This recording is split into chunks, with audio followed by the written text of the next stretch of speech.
Main से 1.5-2 महीने पहले लगभग मेरा ऐसा हाल था कि जितनी देर में जग रहा हूँ मेरे हाथ में किताब होती थी सर। एसएससी में क्वेश्चन वही प्रीवियस ईयर रखे मिलते हैं। दिक्कत क्या है कि हम ज़्यादा क्वेश्चन कवर करते रहते हैं और जो किए हुए क्वेश्चन है वो भूल जाते हैं। बहुत सारे स्टूडेंट्स इस बात पे भी कंफ्यूज रहते हैं कि सर मॉक ज़्यादा से ज़्यादा लगानी चाहिए या फिर मॉक एक लगा उसका ज़्यादा से ज़्यादा एनालिसिस करना चाहिए।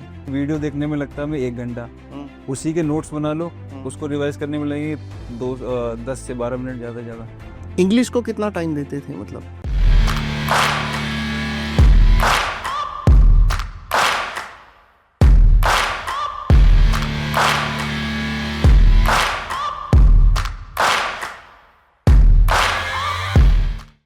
मेरे प्यारे बच्चों, जब सपने बड़े हों तो मेहनत भी बहुत बड़े लेवल पर करनी होती है। आज मैं आपको मिलाऊंगा रजत कुमार से, जिसका जेएसओ रैंक 26 है, और इस बच्चे ने किस तरह से इंग्लिश में स्ट्रगल किया और कैसे कैसे इस बच्चे ने अपनी सारी हर्डल्स को पार किया। आइए बच्चों बताता हूँ। रजत भाई, क्या हाल है?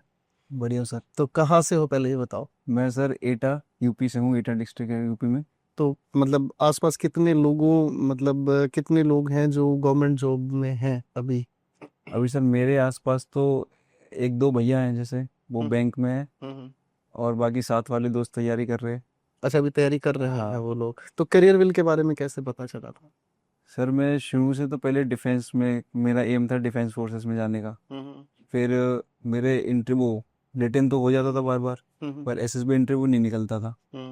फिर मैं साथ के दोस्त तैयारी कर रहे थे एसएससी का, उनसे पता चला एसएससी के बारे में। उन्हीं से पता चला कि कैरियर विल एक प्लेटफॉर्म है, मतलब वहाँ टीचर्स अच्छे हैं। राकेश यादव सर के बारे में पता चला, फिर उन दोस्तों से ही पता चला कैरियर विल के बारे में। तो करियर विल में जब आप आए तो ऑनलाइन और ऑफलाइन का कोई मतलब डिफरेंस फील हुआ? सर मैंने डायरेक्ट ऑनलाइन ही लिया, तो ऑफलाइन का हाँ, क्योंकि कभी मन नहीं किया कि उस भीड़ में भी बैठे हैं जो बच्चे भीड़ में पढ़ रहे होते हैं सारे ही सारे? मन नहीं किया? मेरा घर पे जैसे डिस्ट्रैक्शंस कोई है नहीं। घर पे मैं हूँ, छोटी बहन है और मम्मी पापा पापा ज़्यादातर बाहर ही रहते हैं, तो घर पे कोई डिस्ट्रैक्शन थे नहीं, तो घर पे ऑनलाइन पढ़ाई बढ़िया हो जाती थी। बढ़िया हो जाती। तो पापा मम्मी क्या करते हैं भाई? पापा सर आर्मी से रिटायर्ड हैं और मम्मी हाउसवाइफ हैं। Mummy housewife. बढ़िया भाई। तो फिर तो पापा आर्मी से रिटायर्ड, तो फिर डिसिप्लिन अपने आप ही हाँ, बना ही रहता है, सुबह सुबह जल्दी टाइम से उठना। उठना, रात को टाइम से सोना, वो तो फिक्स है ही है। तो कभी पापा ने डांटा धमकाया कि भाई पढ़ाई कर ले, अपना करियर सेट कर ले, मतलब कभी कुछ ऐसा हुआ? कभी सर ऐसा तो नहीं हुआ मेरे साथ, क्योंकि कभी मैंने ऐसा कुछ उद्दंडता दी नहीं घर पे डांट पड़े मतलब कभी। नेचुरली माहौल ऐसा हो गया कि मतलब घर वालों को डांटने की जरूरत ही नहीं जरूरत पड़ी। नहीं पड़ी, वो बचपन में तो चलता है। हम्म। लेकिन फिर जब जैसे जैसे एज आती है तो अपने आप ही सिंसियर हो गए। चलो ठीक है। चलो खैर, ये तो बात हो गई मैथ्स की। राकेश यादव सर के साथ बातचीत हुई भाई और सफल हुए। अब थोड़ा इंग्लिश के बारे में बताओ, इंग्लिश को कैसे तैयार किया और क्या क्या पढ़ा? इंग्लिश सर वोकैब मैंने पढ़ी थी आपके यूट्यूब चैनल से, और जो प्रीवियस ईयर बुक्स से सर, उससे प्रीवियस ईयर से वोकैब तैयार करी। ग्रामर के लिए जैसे ज़्यादातर तो मैंने बेस्ट तो नहीं लिया, लेकिन आपके यूट्यूब चैनल से जैसे कोई टॉपिक में जहाँ मैं फंस रहा हूँ या जैसे मुझे लग रहा है कि ये गलतियाँ बार बार हो रही हैं, जैसे रीडिंग कॉम्प्रिहेंशन हो गया और अपना PQR है जो पैरा जंबल्स होते हैं, उसके 3-4 लेक्चर्स लिए, तो वो चीज़ कवर कर ली। तब जहाँ हमें लग रहा है कि हमारे नंबर कट रहे हैं वो टॉपिक। अच्छा, मतलब जहां जहां नंबर कट रहे हैं, जहां जहां आपका मतलब आपको लगा कि परफॉर्मेंस डाउन है, सिर्फ उसी चीज को रिकवर किया। हाँ, इसी को कहते हैं रेमेडियल लर्निंग, मतलब उसी चीज को पढ़ो जिस चीज में कमियां ज्यादा हो। ये भी ठीक है। अच्छा, मॉक कितने लगाए आपने? मॉक तो सर ऐसा हो गया था प्री के टाइम पे, लगभग 30 से 35 दिन पहले डेली के 2-2 3-3 मॉक लगा रहा था। अच्छा, एक बात समझ नहीं आई, बहुत सारे स्टूडेंट्स इस बात पे भी कंफ्यूज रहते हैं कि सर मॉक ज्यादा से ज्यादा लगानी चाहिए या फिर मॉक एक लगा उसका ज्यादा से ज्यादा एनालिसिस करना चाहिए। सर ये बेटर रहेगा कि मॉक एक लगाओ, उसको एनालिसिस बार बार करो। मतलब जो हमने मॉक लगा लिया उसमें जो क्वेश्चन आया है, अगर वो क्वेश्चन दोबारा हमें दिख जाए तो वो गलत नहीं होना चाहिए हमसे। क्योंकि सर एसएससी में क्वेश्चन वही प्रीवियस ईयर रखे मिलते हैं। दिक्कत क्या है कि हम ज्यादा क्वेश्चन कवर करते रहते हैं और जो किए हुए क्वेश्चन है वो भूल जाते हैं। तो मेरा मानना ये है कि एक मॉक लगाओ, उसको एनालाइज करो बार बार। ठीक। तो जैसे आप जब एनालिसिस करते थे अपने किसी भी मूक का, तो आपको कौन से एरिया में सबसे ज्यादा प्रॉब्लम फील होती थी और उसको फिर रेक्टिफाई कैसे किया आपने? सर जैसे जो भी हम क्वेश्चन गलत हो रहा है उसमें वहीं पे सॉल्यूशन होता है। जब हम उसका एनालिसिस कर रहे होते हैं सॉल्यूशंस में, उस क्वेश्चन का वहीं सॉल्यूशन होता है, वो देख लो। नहीं तो फिर जो टॉपिक है वो टॉपिक दोबारा से कवर कर लो, तो वो चीज़ें याद होती चली जाती हैं बार बार करने से। ठीक ठीक ठीक। अच्छा, जैसे मतलब जनरल सा एक सवाल पूछ रहा हूँ, जैसे हम तैयारी कर रहे होते हैं तो मैथ्स पढ़ रहे हैं तो हमें जीएस परेशान करने लग जाता है, at the back of your mind आपको फील होता है अरे जीएस कैसे होगी। जीएस कर रहे हो तो फिर डर ये लगता है अरे यार टाइपिंग नहीं हो पाएगी, कंप्यूटर नहीं हो पाएगा, ऐसा होता था कभी? ऐसा होता है सर, मेंस के टाइम तो बहुत एकदम हौच पौच हो गया था कि मतलब किया भी हुआ था सब कुछ और मन में ये भी डर था कि कैसे होगा। टाइपिंग मेरी करीब 1.5 महीने करीब पहले तो मेरी टाइपिंग कुछ नहीं थी। अच्छा। CHSL का मेंस दिया था, उसमें टाइपिंग नहीं हो पाई थी मेरी। उसके बाद फिर मैं दिन में 2-3 घंटे टाइपिंग को ही दे रहा हूँ। अब जब टाइपिंग को दे रहा हूँ तो फिर वो नहीं हो पा रहा, मैथ्स जीके वो सब छूट रहा है। तो मेंस से 1.5-2 महीने पहले लगभग मेरा ऐसा हाल था कि जितनी देर में जग रहा हूँ मेरे हाथ में किताब होती थी सर। क्योंकि मैं 2-3 बार फेल हो चुका था पहले। अच्छा, हाँ इससे पहले 2-3 अटेम्प्ट्स फेल हो चुके हाँ, हैं?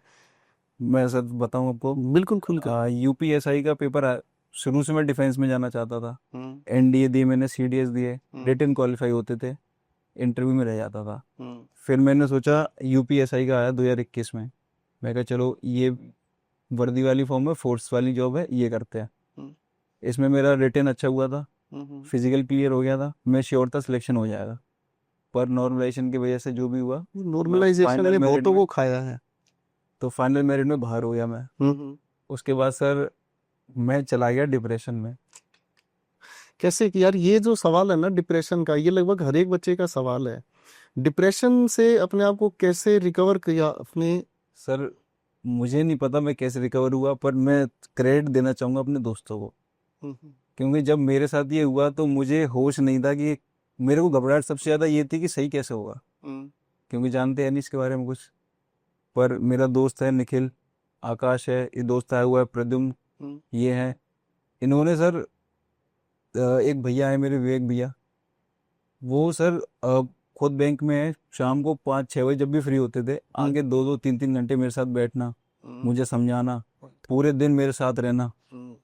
लगभग 1.5-2 महीने ना खाने का मन करता था ना कुछ करने का मन करता था, बस बैठा रहता था।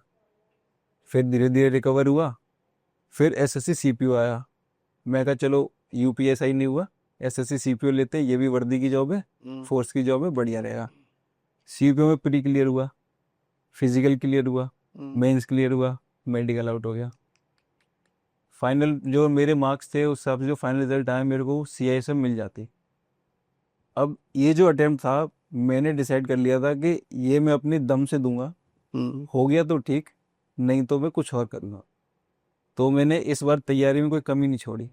सिलेक्शन तो सीपी में हो ही गया, तो मेडिकल में रह गया, तो इस बार सीजीएल में हो गया। अच्छा, मेडिकल में क्या कमी रही थी भाई? मेडिकल मेरे सर चेस्ट एक्सरे में कुछ स्पॉट आया था, तो उन्होंने बताया कि बचपन में कोई निमोनिया हुआ होगा, तो उसका चेस्ट में स्पॉट रह गया।